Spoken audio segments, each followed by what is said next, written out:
عشوة خفيفة وكل حاجة عندك في البيت، مش هنجيب حاجة من بره. طلع لي في التلاجة على طول.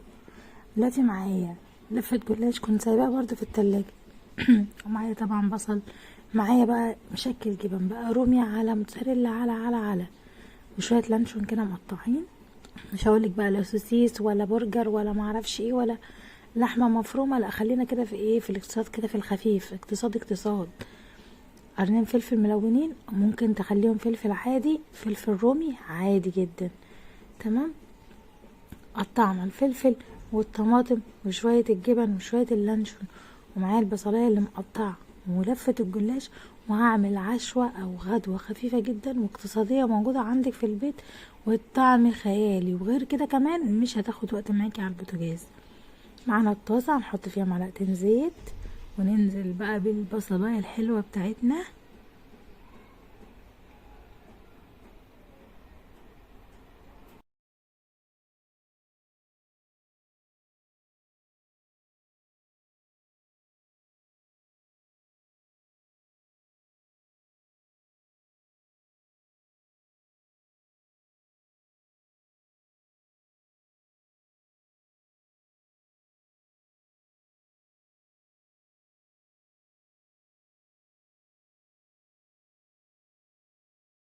نزلنا بالبصلايه والبصلايه بتاعتنا خلاص دبلت وخدت اللون اللي معانا ده.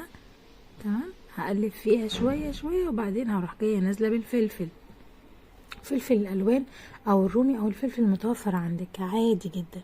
الاكله دي بتحب اي حاجه متاحه عندك في التلاجة طلعي حطيها. لو عندك سبانخ حطيها، كزبره حطيها، بقدونس حطيها، عادي جدا وكله هيطلع طعم حلو. نقلب شويه كده عشان البصل يدبل مع الفلفل كده، وياخدوا يدوا مع بعض كده في الكلام ويتجانسوا كده. الريحه في الموقف اللي انا كنت فيه ده، الريحه اصلا طالعه مخلياني يعني عايزه اقفل الفيديو واكل اللي في الطاسه ده من قبل ما اكمل الوصفه بتاعتي. ان شاء الله الوصفه دي هتعجبكم. طيب تمام. بصوا انا عملت ايه. حطيت هنا بقى شويه ايه، شويه بهارات، وحطيت نص مرقه مكعب ماجي، ونزلت بالطماطميه بتاعتي اللي انا مقطعاها، وهقلبهم على بعض. هسيبهم بقى مع بعض كده شويه، هقلبهم كويس كويس كويس، وعلى نار هاديه. هسيب الطاسه الحلوه دي على نار هاديه. مش لازم تغطيها، عادي يعني، مش مشكله. خلاص كده سبتها شويه. هنزل باللانشون بتاعي، هنزل باللانشون بتاعي، هقلبهم كلهم مع بعض برضو نفس الموضوع. وانا بقلب كده هستنى مثلا، هحاول اقلب كده حوالي دقيقة او حاجة، عشان برضو كله ياخد من طعم بعضه. انا كده مبهرة الاكلة بتاعتي ومظبطاها تمام.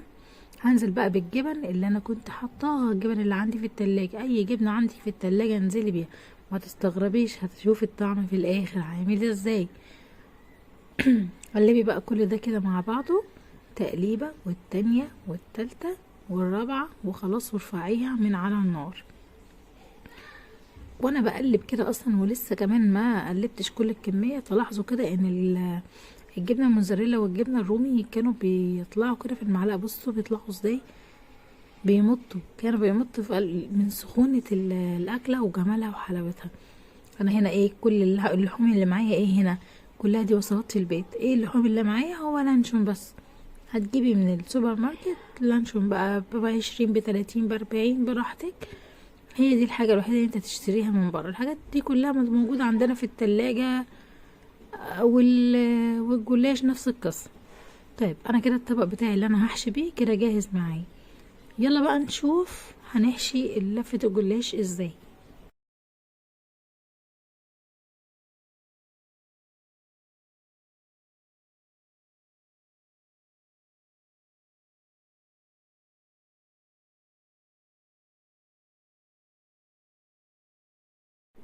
هنفرد الجلاش كده زي ما احنا شايفين كده مع بعض، وهقسمه 2. هفرد اللفة كلها كده بالعرض كده، وهجيب سكينة وهقسمه 2 بالظبط، الجنب ده قد الجنب ده.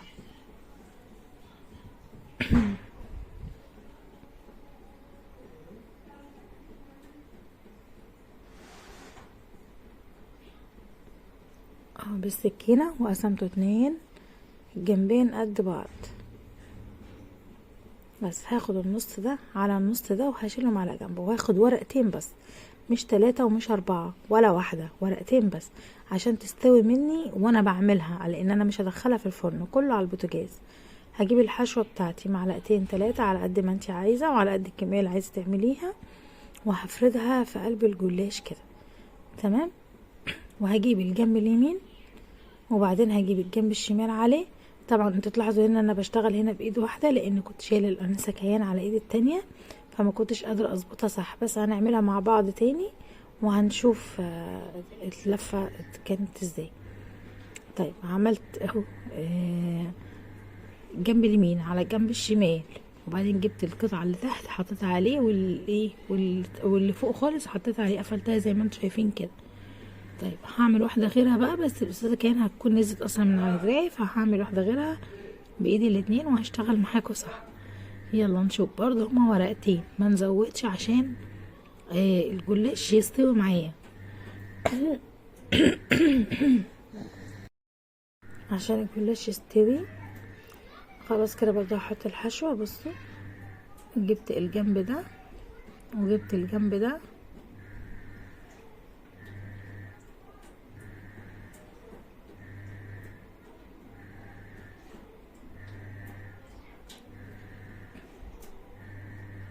شايفين اتقفلت ازاي؟ هنعملها برضو مع بعض، بس المرة دي شغالة بايدي الاتنين. هحط برضو معلقتين 3 على حسب الكمية. انا حاسة انا هنا ابتديت اقلل، مبقتش احط كتير لان انا عايزة اللفة تقضي الحشوة اللي انا عملتها، فلفة الجلاش قضت الحشوة اللي انا عاملاها.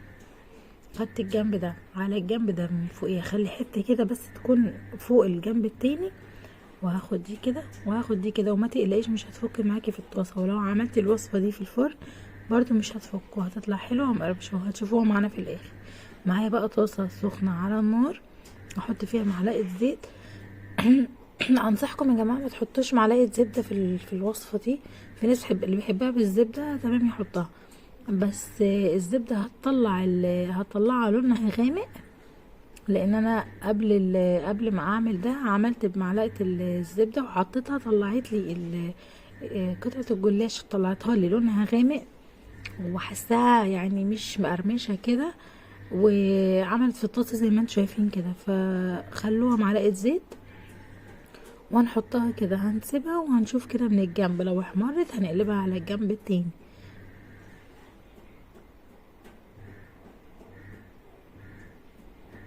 هنا هشوف اهو هي احمرت كده.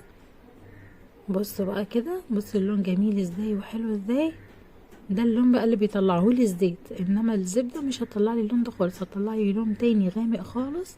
وهنا بقى طبعا كل دوت على نار هاديه عشان اللي ما تتحرقش، وفي نفس الوقت ادي فرصه لورقه الجلاش ان هي تستوي. بصوا الجنبين بتاعها بقت عامله ازاي. الجنب اللي هتلاقيه مقرمش اللي احنا حاطين عليه قطعتين الجلاش اللي قفلنا بيها، اللي هي القفله بتاعته، والجنب التاني جميل جدا.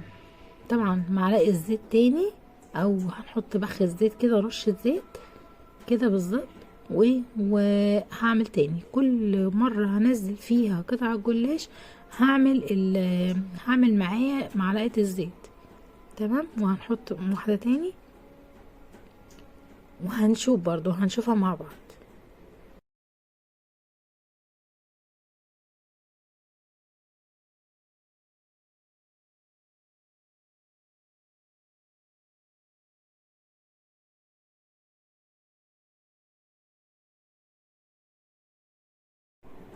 طيب شفتوا برضو جميلة ازاي وحلوة ازاي كده. خلاص هتستوي وهنطلع وهنشوف مع بعض احلى منظر. بصوا ما شاء الله لفة الجلاش دي عملت لي 16 قطعة، ومحشيين حشيهم زي قدامكم ومعاكم. طلعت لي 16 قطعة حلوين ومقرمشين، طعمها حلو قوي. تنفع للعشاء، تنفع للغدا، وصفة سريعة ما خدتش مني اي وقت خالص، ولا اي وقت خالص. في خلال ربع ساعة، من 10 دقايق لربع ساعة هتكوني عاملة اللي ممكن ياخد منكم الوقت، اللي هو التحمير القطع. بس نشتغل على نار هادية، و يعني هستناها شوية، بس لو عندنا طبعا طاسة اكبر هتنجز معايا. كده خلص الفيديو معانا. لو عجبكم الفيديو ما تنسوش اللايك الجميل وما تنسوش الكومنت الحلو، وقولوا لي جربتوا الوصفه ولا لا، وما تنسوش الاشتراك في القناه. باي باي.